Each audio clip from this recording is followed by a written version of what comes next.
Hey loves, we literally left the house for an hour and came right back, but we got a lot accomplished. Had to get Kim new car seats for the cars. I want a Subway. I want to eat fresh. Babe, catch me outside. Say yes. Say yes. Man, I want some good food.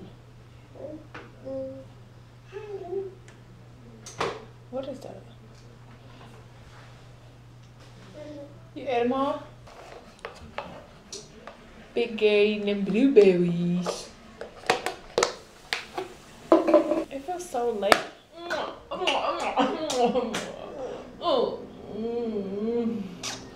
Ooh. Okay, bye. Adios. Tata. But you got some snack in the room? Babe, you got some snack for her? Better get some snack. We about to go. I don't know what I want to eat. This is 2 hours later. No idea. We went to go pick up Cam's new car seats. We'll order them because they're gonna have them shipped to the house. They didn't have any more in stock in the store. And while we were in there, a guy from the picture people came up to us and was like, hey, can I give you guys a free 8x10 picture? No pressure. Of course. Oh, look at her picture. She was real sleepy, so she didn't really want to take any pictures right now, but she took this one. You know how all parents think that their kid is like the cutest? I'm convinced. Ours is the best. I said I wanted Subway, but the thought of Subway is not exciting to me anymore. I wanted it the whole time the week before I came on. Well, how do you say this? The week before my period, I wanted Subway.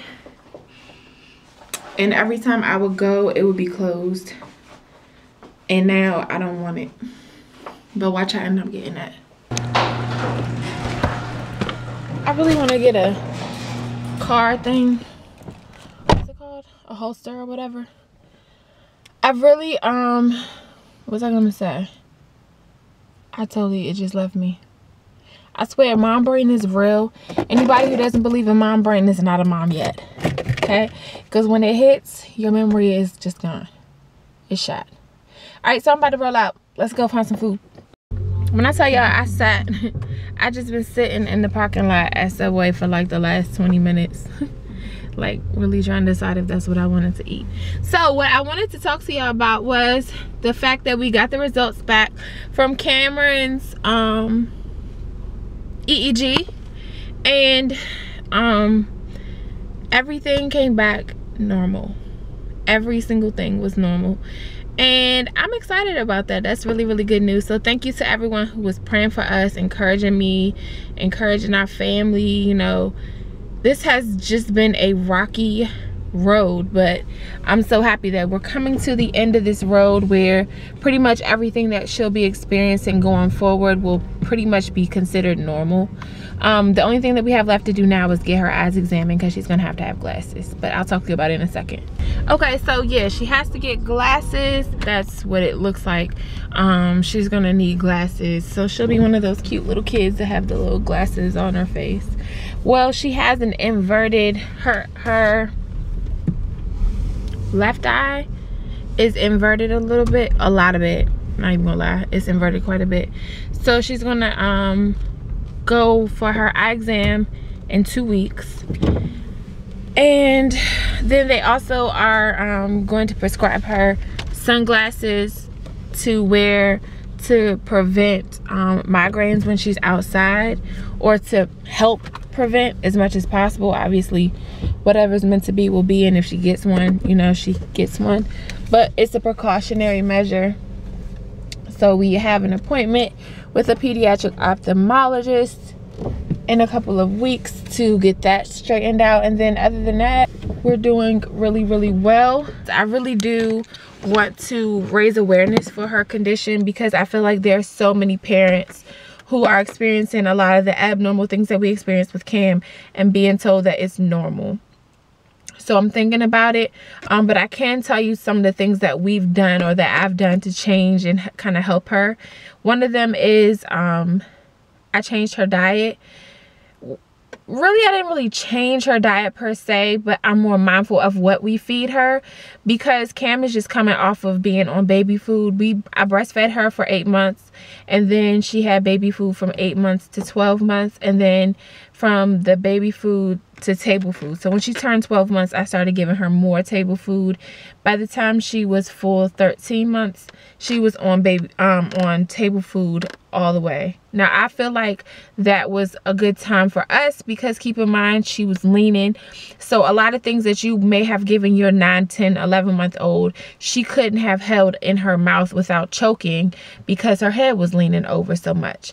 So I waited until I knew that she was strong enough to hold her head up better and her tongue muscles were good enough so that she could move the food around and not choke. Because keep in mind, even when I was breastfeeding her, you know, she was only on milk, she was choking all the time, just because her head was just leaned over so bad. We didn't know what was going on. We didn't know what she had. So I waited a little while longer than most people would to give their baby table food. But again, I did what was best in our situation, as best as I thought. And it proved to be the best way to go. So it was fine. So what I've learned with migraines is that it's common. People who have migraines commonly have high levels of histamine in their body. Histamine is an enzyme that is created in the body. It can be introduced to the body through food or environment. So, you know, you take Benadryl and allergy medicine and stuff like that for seasonal allergies and stuff like that, because your histamine levels get to a certain level. So sometimes you may have a sinus headache. Sinus headaches and headaches in general, a lot of times, not all the time, but often, are attributed to high levels of histamine in the body. There are foods that are high in histamines that we are not giving our child. So processed foods, fast foods, fried foods, any of those type of things are high in histamines. So we have, I cook her meals, so she gets fresh food, and her vegetables are all organic and fresh vegetables, to make sure that we're not giving her anything that can cause her to have discomfort. So we're mindful of everything that we feed her. She does not drink anything except water and Pedialyte. Pedialyte is good because it helps to keep the electrolytes up in her body. So I give her Pedialyte and water. No juice, no Capri Suns and all that stuff. Even if it's 100% juice, the fruit that is derived from can have high levels of histamine in it. So I do not give her any of that. And literally, guys, the longest that she's ever gone without having an episode is 57 days. And she's now on day 52. Today is day 52. So I'm kind of in between counting the days, because I really want to start it at the date that I started changing her food plan, so that we can really have a realistic count. But I still want to credit the fact that my baby has gone 52 days now without having an episode.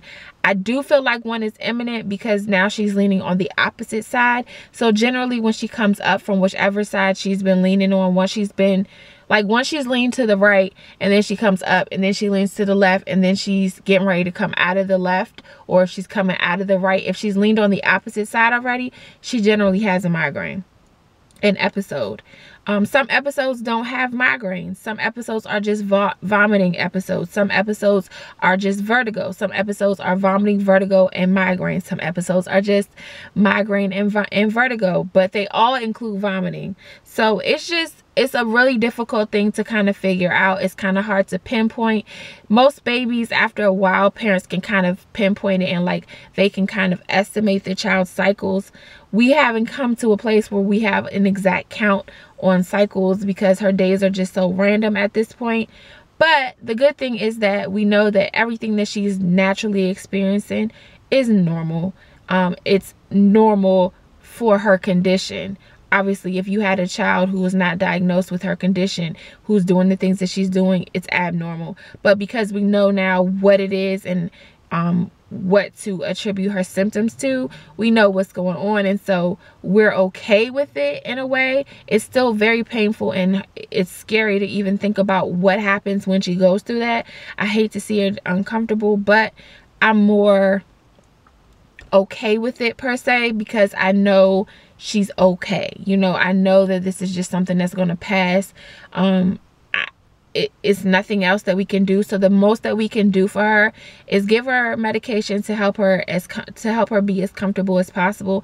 I'm not really going to discuss with you guys the medication that we have her on, because it's so, you know, this condition is case by case, and I don't want anyone to see our story, hear our story and our situation, and go discuss our medication, our plan, our treatment plan that we have with our doctor, with their doctor, because that's not necessarily going to be what works for you. It is all really theoretical. The most important thing that I can share with you that has truly proven to be so helpful is paying attention to her diet. So I know that parents, when their babies start to sprout teeth, you know, I know in my family, one of the first things that you get as a rite of passage almost is McDonald's. We give them French fries. Sometimes we get nuggets. You know, it's just like, it's cute. It's not even like they eat it. It's just cute to introduce it to them.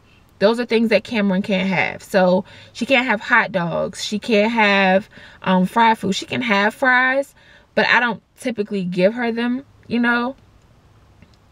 So it's just a totally different scenario for us. Things that I was giving her at first that I didn't even know were high in histamines. Bananas are supposedly high in histamines, but then I've seen other reports. And for those of y'all who didn't know, I didn't really find out a lot of the information that I know about her condition from a doctor. I learned this stuff myself. I researched it. I've studied. I joined focus groups. I joined parent groups. I've joined support groups for parents of children with this condition. I've researched. I listened. I talked to other parents. I read other studies and stuff about this condition, and then from the condition you study, okay, what are the symptoms of this condition? So now I want to study about migraines. I want to study about vertigo. What causes migraines? What causes vertigo? Are there things that I can do or not do to prevent them? You know, so it just, once you know something, then you just go into like this tangent almost, and trying to figure out how you can help your child. And to me, I did the same thing with my lupus. You know, initially I was diagnosed with lupus, and I went along with whatever our doctors told us. You know, whatever my doctor said to do, I did. If they said we're going to put you on 12 milligrams of Plaquenil 3 times a day, I took 3 pills every day, and if it made me sick, I just stuck it out. If it didn't help me, I stuck it out, you know. And then I started to research, okay, what is Plaquenil? How can this medicine help me? How can this medicine hinder me? What are the side effects of taking this medicine? You know, so I started to do additional research to figure out how I could monitor my own health. On top of that, $40 copay every time you go to the doctor is not cheap, you know. So I found ways to eliminate the need for my doctor as much as possible, unless I needed a refill on a prescription or I was feeling like I was getting sick again. I got to a point where I figured out how to manage my health myself, so that when I came back to the doctor, I wasn't waiting for them to tell me what to do, but I was telling them what I was doing and how they could help me, as opposed to relying on them to save my life. Your health is your health, you know. And so I learned through my own experience with lupus, which may be why God saw fit for me to have it, that there were certain things that I needed to do for myself, and that's the same way I treat the situation with her. It's a case-by-case situation, and so I will refrain from sharing the medication that we give her, but I'll just say it like this: we give her things to help her be as comfortable as possible, and to alleviate as many of the symptoms that she's experiencing as possible. But I would encourage you to do the same thing that we've done and research and really find out what you can do to help your child. I'm going to do what I feel is best for my daughter. It is my responsibility to make sure that we do what is best for her. And it just so happens that I have more time to research these things than Tony does. So I have done that. And so, yeah, so ultimately, the good news is that she's doing exceedingly well. They have decided that they're going to wait until she's 17 months. If she's not walking by 17 months, then they're going to put her in physical therapy a couple times a week. But right now she looks like she'll be walking by then. She's 14 months now, which is crazy. And she's taking like steps, like she walks with assistance, but they want her to be walking on her own by 17 months or she's going to need PT. So we'll see. But in the meantime, I'm about to go in the house and eat this sub and get my life. I hope you guys enjoyed today's vlog. It was so random. Love you guys, and I'll see you in the next one. Don't forget to subscribe and join our Fab Fam. And also, I'm doing March Madness over on my beauty channel. If you're interested, I'll have the link on the screen as well as down below. Go over, subscribe, and see what we're doing over there. It's a lot of fun. All right, love y'all. Peace.